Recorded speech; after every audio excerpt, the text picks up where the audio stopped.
Walang nagbibigay ng batas maliban si Allah Ta'ala sa kaun, pati syashar.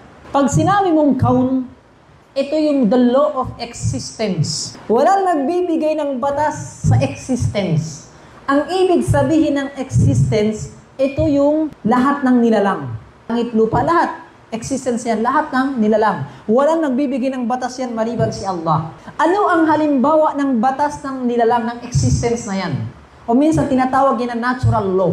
Halimbawa, si Jabal humihinga. Ang naglagay ng batas ng dapat ganyan ang buhay ng tao ay si Allah Ta'ala.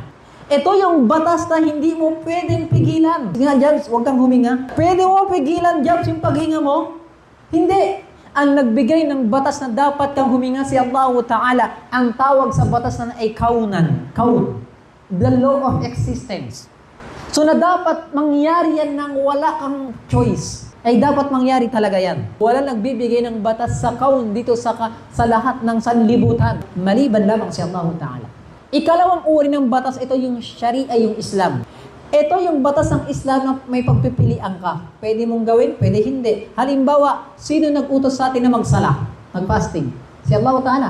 Pero pwede naman hindi mag-fasting si Al-Qab. Ibig sabihin ba, Ustad, kapag meron tayong pagpipilian sa Islam, okay lang na hindi tayo gumawa ng pagsamba? Kasi pwede ko palang iwanan eh. Hindi. Bakit? May babala. Si Allah Ta'ala ganun din. Mag-fasting ka. Pero pag hindi ka nag-fasting, meron parusa sa kabilang buhay. Pag nag-fasting ka, meron paraiso sa kabilang buhay. So, hindi ibig sabihin na, ay, hindi ako magsala kasi ano lang naman yun eh. Pagpipilian ko lang naman yun eh. Pagpipilian mo, okay lang naman yun. Para makapasok ka ng impyerno. Para wala tayong problema. Yun ang tinutukoy doon. Kaya nga sabi ng Allah Ta'ala, "Faman syaa'a falyu'min, wa man syaa'a falyakfur." Sino man sa inyo gusto na maniwala, ay maniwala.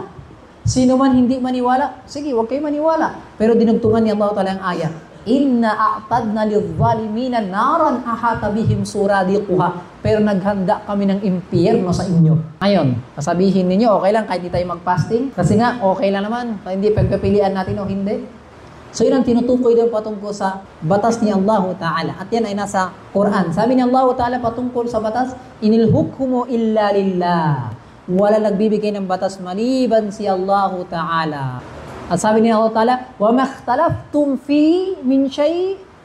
At ano man ang pagtatalo ninyo sa isang bagay, fahukmuhu ilallah. Ay yung batas yan ay balikan ninyo kay Allah Ta'ala. Sabi ni Propeta Muhammad, "Inna Allah wal hakam wa ilayhil hukum." Si Allah Ta'ala ang batas at siya ang tagapagbigay lamang ng batas.